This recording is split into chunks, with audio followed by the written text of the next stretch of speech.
마태복음 15장 1절부터 13절 말씀을 함께 봉독해 드리겠습니다. 그때에 천국은 마치 등을 들고 신랑을 맞으러 나간 열촌으로 갔다 하리니 그 중에 다섯은 미련하고 다섯은 슬기 있는 자라.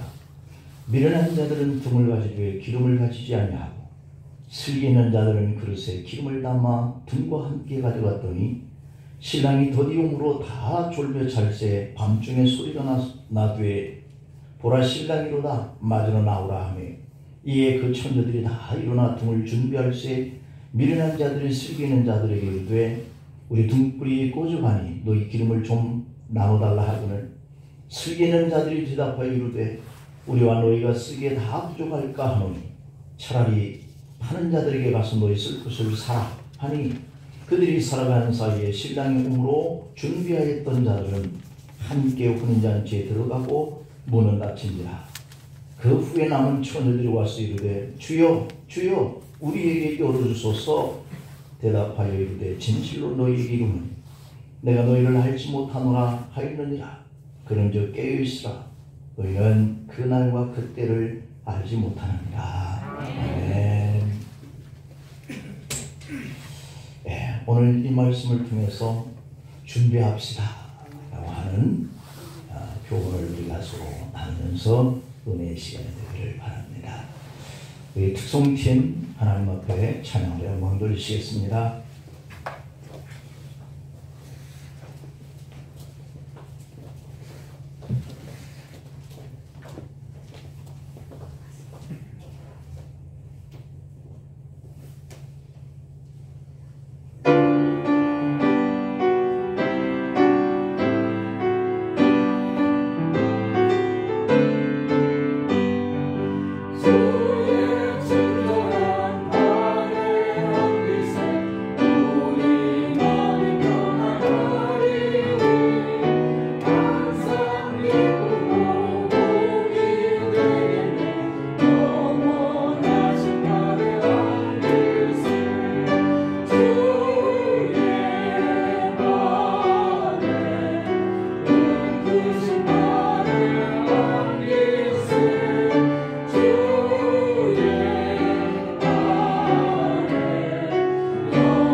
감사합니다.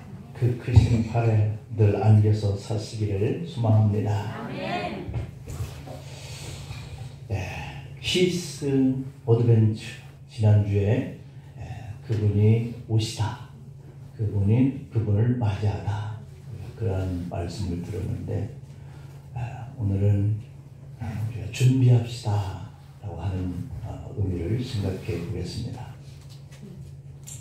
우리가 금요일날 저녁에 큰 기쁨의 소식을 다들 맞이하셨었죠. 아마 그 초저녁에 주무신 분들은 못 봤을 수도 있고, 그 다음날 소식을 들었을 수도 있는데요. 저도 기다리다가 졸려서 그냥 잤습니다. 그리고 새벽에 눈을 떴는데 3시 반에 딱 일어나서 궁금하잖아요. 어떻게 됐을까? 그랬더니 5번 채널에서 막 이제 다시 시작하더라고요. 그래서 3시 반에 한다고 그랬나? 그리고는 이제 그때부터 전반전, 후반전, 연장전 6분 연장한 그 시간까지 이렇게 보게 되는데 1대1까지 되고 나머지 시간이 연장 6분이 주어졌습니다. 해설자들이 그렇게 얘기를 하죠. 왜 다른 팀들은 할 때 막 10분, 9분 막 이렇게 연장 시간을 주더니 왜 우리는 왜 6분밖에 안 줘? 그러더라고요. 그래서 참 조급한 우리 마음들이 조금이라도 시간이 더 길어져서 우리가 한 골 넣을 때까지 그러는데요. 그 6분이라고 하는 시간 한 2, 3분 동안에 우리가 한 골 더 넣었잖아요. 이제는 남아있는 이 4분이 너무 긴 거예요. 야, 정말 6분 주기 정말 다행이다. 이게 사람 생각이라는 것이 참 신기하더라고요. 초조하고. 그런데 이 포르투갈에서 코너킥을 찼는데 공이 막혀가지고 중앙으로 넘어오게 되는 그 공을 말이죠. 우리 손흥민 선수가 확 찾아가서 잡았어요. 무려 50m를 질주를 하는데요. 수비수 3명이 가로놓여 있고 손흥민 뒤를 4명이 이 포르투갈 선수가 쫓아와가지고 페널티 박스 안에서 딱 7명에 이렇게 쌓여 있었단 말이에요. 그때 손흥민이 공을 딱 멈추고 주려고 했지만 자기와 함께 올라온 우리 한국 선수가 없는 거예요. 줄 수가 없는 거잖아요. 기다립니다. 그 짧은 시간에 7명에게 포위된 채. 그때 20m 뒤에서 쫓아갔던 우리 황희찬 선수. 그 라인에서 딱 들어가는 이 순간에 하마터면 오프사이드에 걸릴 뻔하잖아요. 그런데 한 발 먼저 뛰어 들어가면서 그 포르투갈 선수의 양 다리 사이로 손흥민 선수가 기다리고 있다가 공을 밀어 넣었습니다.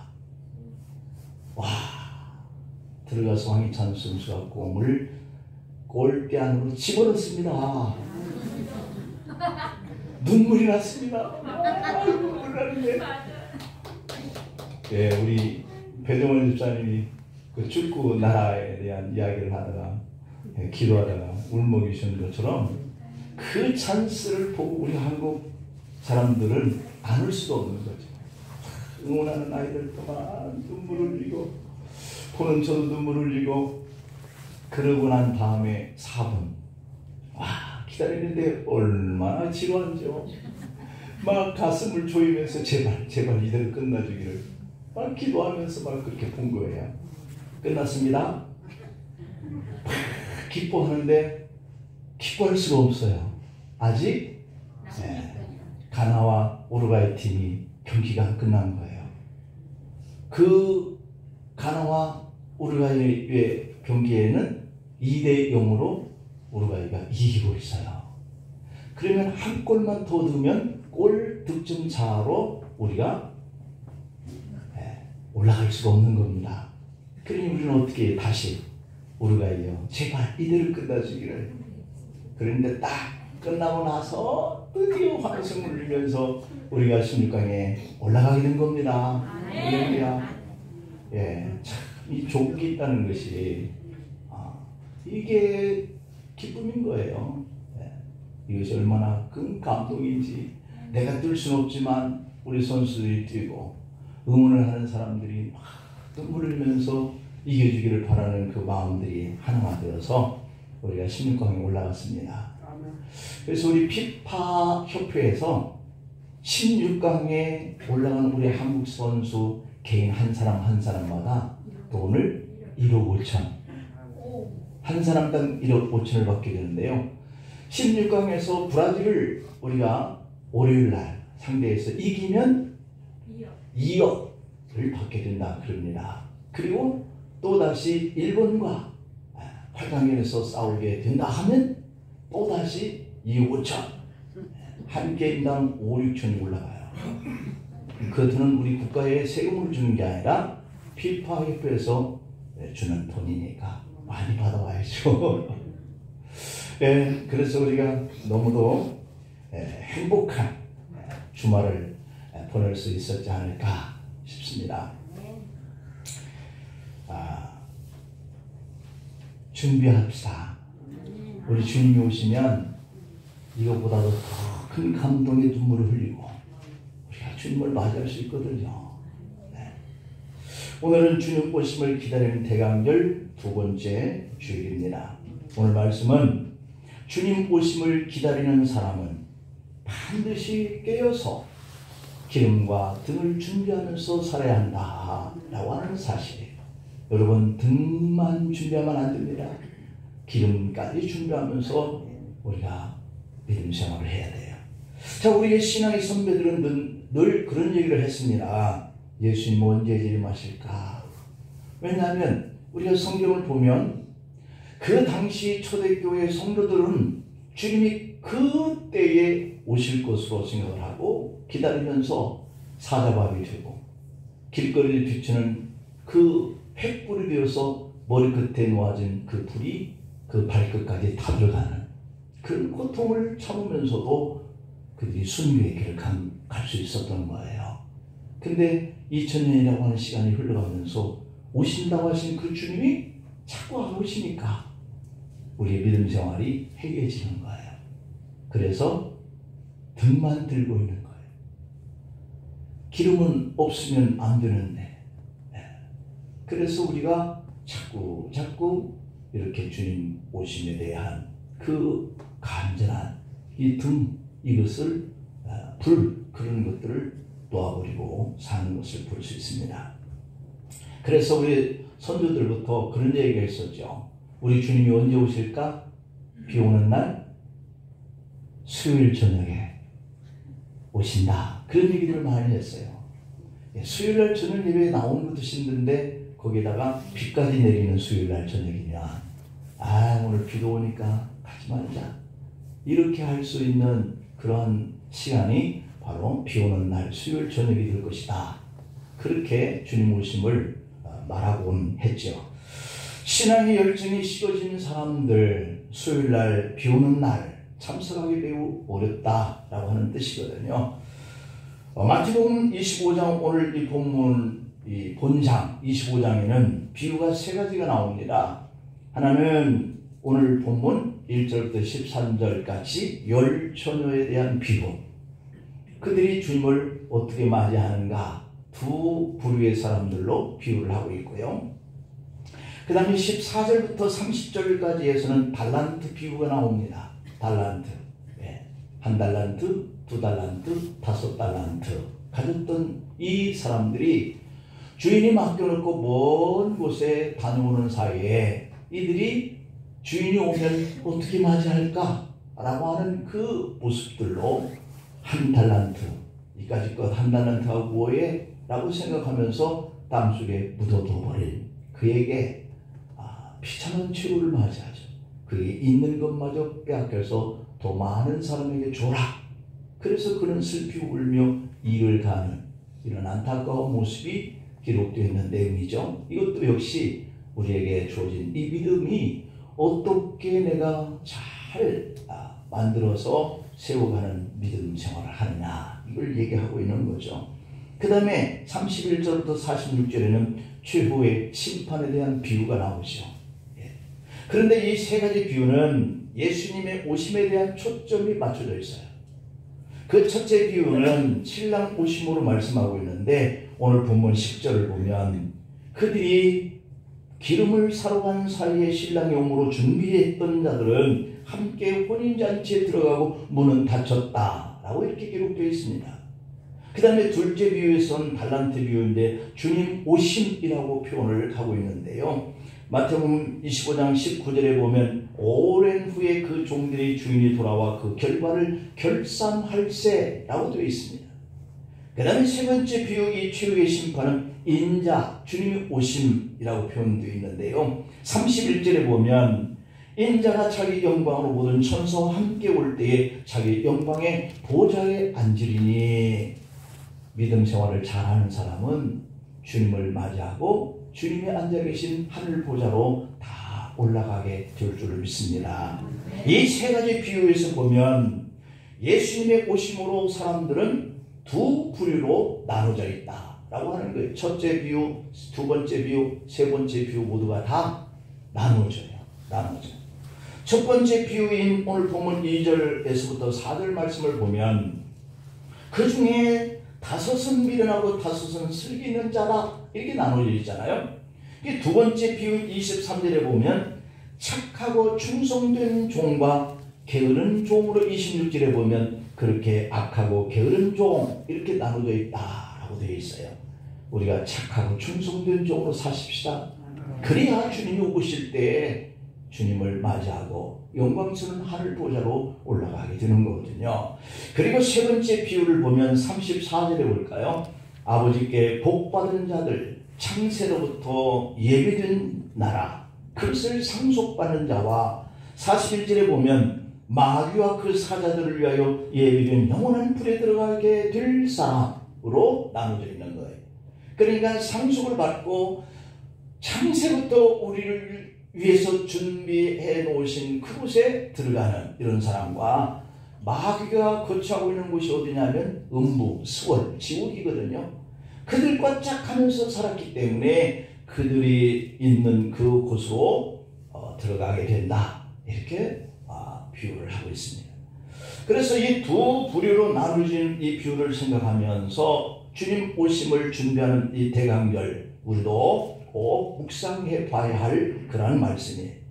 여기서 우리는 오늘 본문을 통해서 몇 가지 교훈을 한번 생각해 봅니다. 첫 번째로는 신랑을 기다리고 있는 이 처녀들을 표현할 때 선하거나 악하거나 이렇게 말하지 않고 있습니다. 슬기롭거나 미련하거나 이렇게 표현을 하고 있어요. 그 슬기롭고 혹은 미련하고 이 두 부류가 있는 거예요. 이게 바로 누가 그러냐면 믿음의 사람들이에요. 이 미련한 사람은 주님을 믿지 않는 사람을 말하고 있지 않습니다. 우리와 다 같이 교회를 출입하면서 믿음 생활을 하고 있는 우리를 말하고 있어요. 근데 교회에 출입하면서 믿음 생활하고 있는 우리의 모습이 어떻게 비춰지느냐 하면 슬기롭게 비춰지기도 하고 미련하게도 비춰지게 하는 이 두 부류가 있다라고 하는 겁니다. 주님께서 대배시키고 있는 것은 악한 거가 선한 것이 아니에요. 그럼 이 선한 것은 의로운 믿음의 사람을 표현하고 악한 것은 마귀와 짝하여서 지옥 갈 사람이다, 이렇게 분명하게 선을 그어줄 수 있는데 그렇게 말하지 않고 슬기롭다, 미련스럽다, 그렇게 얘기를 하고 있거든요. 그러니까 미련하다라고 하는 이 말은 분별력이 없다, 그런 뜻이에요. 너 그렇게 믿음 생활하면서, 너 그렇게 교회 다니면서 왜 이렇게 분별력이 없어? 라고 말할 수 있는 그런 말이에요. 미련한 다섯 처녀는 악한 사람이 아니고 분별력이 좀 떨어지는 것뿐이에요. 그들은 악했기 때문이 아니라 내가 이 등을 준비하면서 주님을, 신랑을 맞이하러 가는데 신랑이 늦게 오면 어떡하지? 등에 들어있는 기름이 다 떨어지면 안 될 테니까 아예 기름까지 준비해 가야 되겠구나 라고 생각하면 슬기로운 거예요. 등만 준비하고 가면 미련한 거예요. 왜? 늦게 오면 거기다 넣어야 할 기름이 없어서 등이 꺼지면 신랑을 맞이하지 못하니까 그 생각을 할 수 있다면 슬기로운 거고, 생각을 못한다면 미련하다는 거죠. 자, 그렇다면 우리에게 이 말씀 속에는 많은 그러한 의미를 주는 메시지가 되는 거예요. 두 번째, 미련함과 슬기로움을 그러면 구분하는 기준이 뭐냐 설명을 드렸잖아요. 기름을 준비했느냐 못했느냐 라고 하는 것이 기준이에요. 오늘 보면 3절을 볼까요? 미련한 자는 등을 가지되 기름을 가지지 아니하고, 이게 미련함과 슬기로움의 차이야. 그리고 사절에 보면 즐기는 자들은 그릇에 기름을 담아 등과 함께 가져가더니 되어 있죠. 그러면 준비해야 할 기름이 뭘까? 이걸 우리가 생각해야 되지 않겠어요? 사실 이 문자 그대로 등과 이 기름을 의미하는 건 아니잖아요. 비유니까. 오늘 이 본문 자체가 비유잖아요. 그러면 기름이 뭔가를 비유하고 있는 것이 있는 거예요. 어떤 주석에를 보니까 미련한 5 처녀가 주님을 맞으러 나가는 것은 이미 믿음이 있었기 때문이다. 따라서 기름이란 성도들의 선한 믿음 생활을 의미하고 있다라고 이렇게 주석을 달고 있거든요. 이 제 말이 아니라 많은 성경 연구가들이 이 기름이 뭘 의미할까? 성도들이 들고 갈 수 있는 건데, 이건 성도들의 신앙 생활을 말하는 거구나 라고 이렇게 풀이를 하고 있어요. 또한 어떤 주석가들은 등이라고 하는 것은 신앙 생활의 외적인 면을 의미한다. 세상 사람들이 우리가 교회 나가는 것을 보고 저 사람 신앙생활을 하는 사람이구나, 이게 외적으로 그들에게 비춰지는 모습이에요.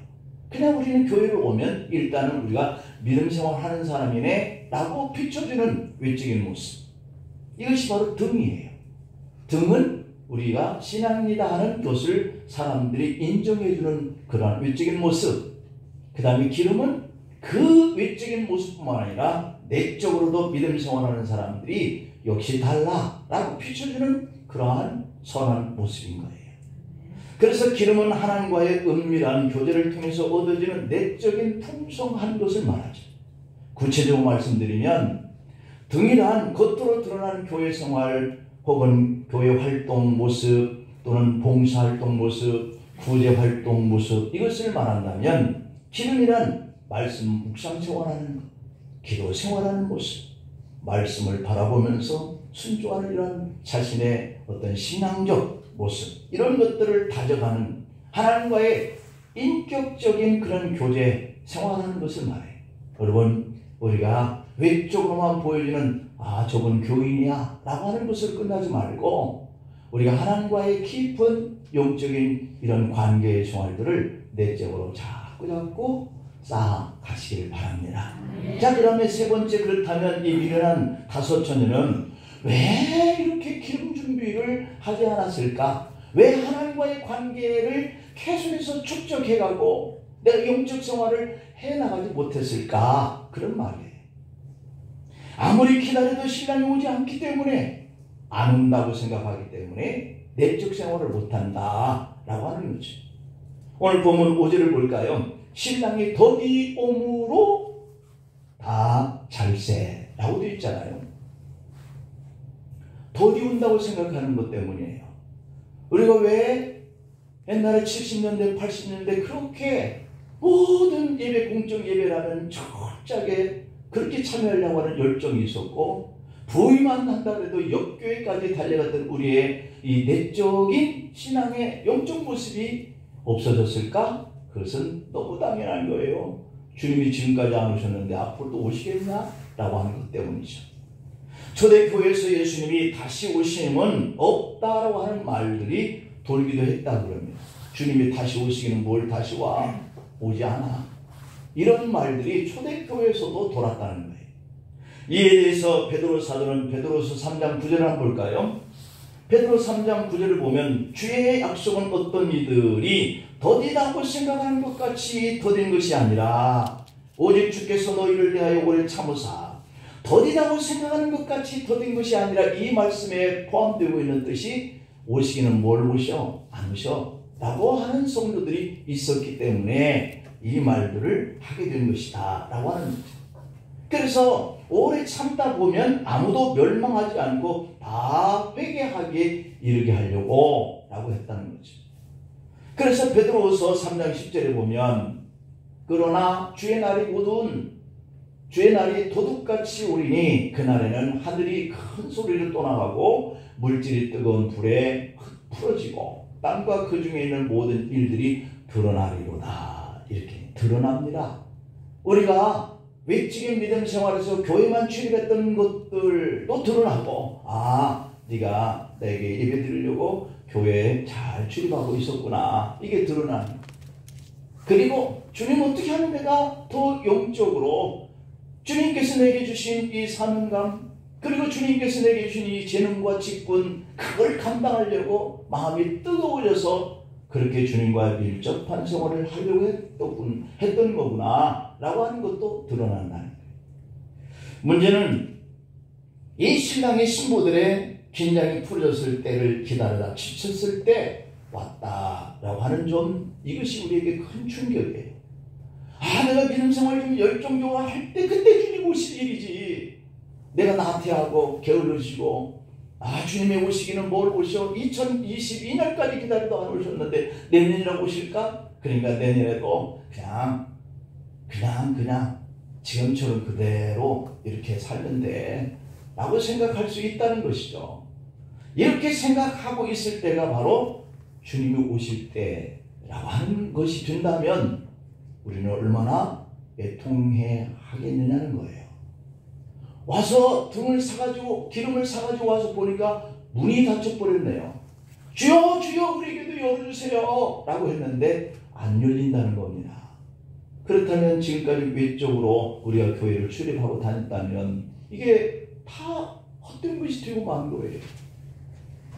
그래서 데살로니가전서 5장 3절 말씀에 보면 그들이 평안하다, 안전하다 할 그때에 임신한 여자가 해산의 고통이 갑자기 이루어지잖아요. 저는 여자가 아니니까 잘 모르겠지만 아이를 출산한 분들을 들어보면 며칠 더 남았는데 다음 달인데 라고 생각했는데 이달에 갑자기 통증이 이루어지면서 병원에 실려가고 아이를 출산하게 되는 이런 경험을 한 분들이 많더라고요. 이게 갑자기 해산하는 고통이 오는 것처럼, 그래서 아이를 출산하는 것처럼 우리 주님도 뭘 올까? 지금도 안 왔는데 내년에 올까? 라고 생각하는 그때에 오신다고 한다면 이런 형태가 된다는 거예요. 그리고 그들에게 멸망이 일어나는 거예요. 갑자기 피할 수 없게 결코 피하지 못하리라. 그렇게 생각하는 성도에게는 결코 피할 수가 없다라고 되어 있습니다. 오늘 본문 6절 말씀을 보면 밤중에 소리가 나되 보라 신랑이로다 맞으러 나오라 그랬어요. 주님의 오심은 밤중이라고 표현되어 있습니다. 밤중에 소리가 난다. 낮에 좀 오시면 얼마나 좋아. 내가 교회 안에 있을 때 좀 오시면 얼마나 좋아. 내가 믿음 생활 좀 열정적으로 할 때 그때 오시면 좀 얼마나 좋을까 라고 하는 데가 아니라 그냥 나태하고 게으르고 평안하다 생각할 그때에 오시는 것이 밤중으로 표현되어 있어요. 신랑이 왔다 맞으라 라고 했다는 거죠. 이 표현들이 말하고자 하는 것은 뭐냐면 내가 예상하지 않는 그 시간에 주님 오신다 라고 하는 것을 표현하면서 그래서 준비하자 라고 교훈을 주고 있는 거죠. 그 다음에 또한 기름을 준비하지 않은 까닭이 뭘까? 신앙인들의 관심이 다른 데 있기 때문인 거예요. 오늘 우리가 교회 안에서 와 있는 것은 너무도 감사해요. 이 추운 날씨에 우리 성도들이 추워서 교회 못 나오시면 어떨까? 어떻게 할까? 라고 생각을 제가 하는 마음도 한 부분이 있었어요. 오늘 날씨가 이렇게 추운데 교회를 나오시기 이게 참 힘들 텐데 라고 생각했는데도 여러분이 다 이렇게 나와주시니까 얼마나 감사하고 기쁜지요. 그런데 이 신앙인들이 이러한 생각을 갖지 못하는 것, 이게 바로 다른 데 관심이 있기 때문이다. 그래서 신부의 관심은 뭐냐면 신랑에 있었다라고 하는 것이어야 하는 거예요. 여러분 성도들은 어떤 존재냐면 빌립보 3장 20절에 보니까 그러나 우리의 시민권은 하늘에 있는지라. 하늘에 있어야 할 줄 믿습니다. 거기로부터 구원하는 자 곧 주 예수 그리스도를 기다리는, 이것이 바로 우리 성도의 본분이어야 한다는 거예요. 그래서 성도들은 하늘의 시민권을 가진 사람들이에요. 구원받은 자, 그리스도를 기다려야 할 사람들. 이것은 일하지 말라는 말도 아니고요, 세상을 우습게 여기라는 뜻도 아닙니다. 성도는 궁극적으로 내가 이 세상에 살 때 부지런하게, 내가 성실하게 나에게 주어진 가족들과 나 자신을 지키기 위해서 최선을 다해 가고 있어야 하지만 한편으로 내 마음 깊은 곳에는 하나님의 나라에 대한 소망을 가지고 살아야 한다는 것입니다. 여기서 우리가 새겨보아야 할 점은 뭐냐면 하나님과의 관계는 그 누구도 대신해 줄 수가 없다라고 하는 겁니다. 오늘 본문 8절에 볼까요? 미련한 자들이 슬기는 자들에게 하는 말을 봅니다. 우리 등불이 꺼져간다. 너희 기름을 좀 나눠달라 라고 하거늘 이 말을 듣고 슬기로운 자들이 9절에서 이렇게 말합니다.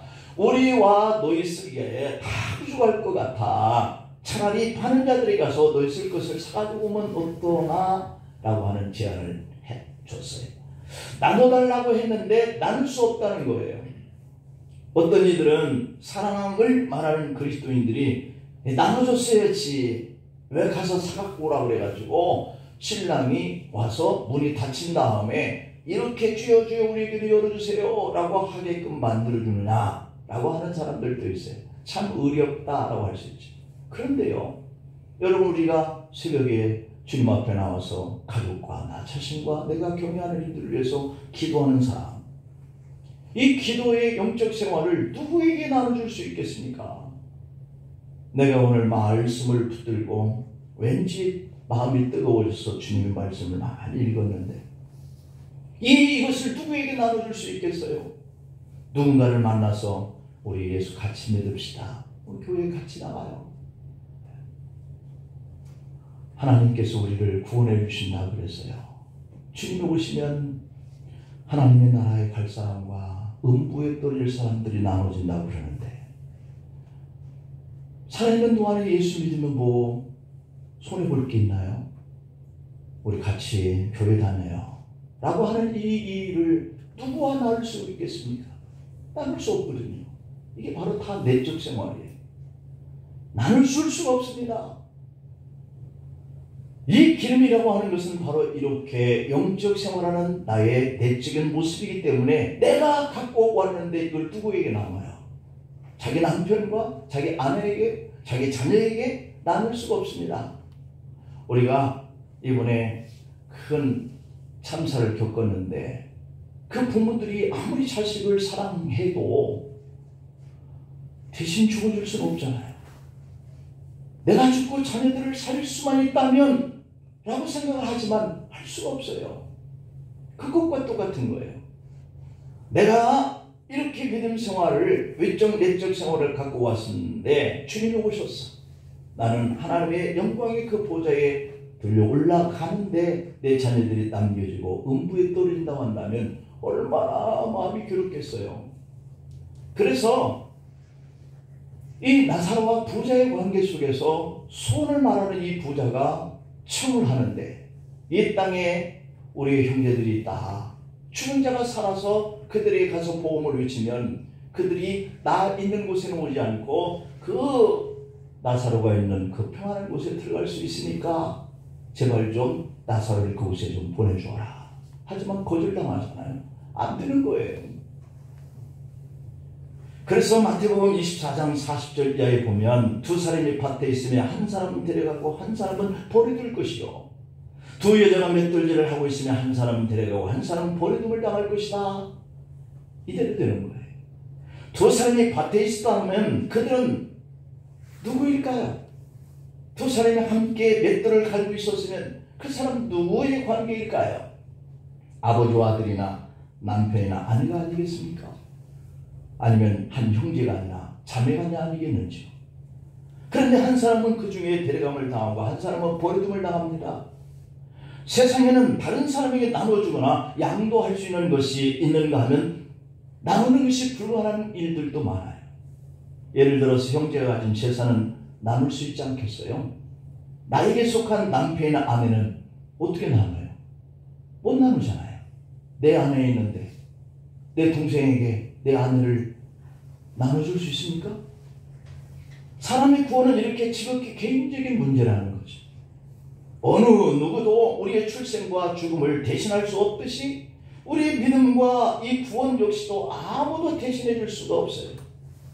에스겔서 18장 20절을 볼까요? 범죄하는 그 영혼은 죽을지라 아들은 아버지의 죄악을 담당하지 아니할 것이요 아버지는 아들의 죄악을 담당하지 아니하리니 의인의 공의도 자기에게로 돌아가고 악인의 악도 자기에게로 돌아가리라고 분명히 개인적인 구원과 개인적 심판을 말씀하고 있습니다. 중요한 것은 미련한 자들과 슬기는 자들은 모두가 교회의 공동체 원이었다는 겁니다. 미련한 처녀들은 신랑을 부르는 여자들이 아니었고 그래서 그들도 함께 신랑을 맞으러 나가는 것이잖아요. 그들이 신랑을 주님이라고 부를 정도로 익숙해졌던 신앙인이었었죠.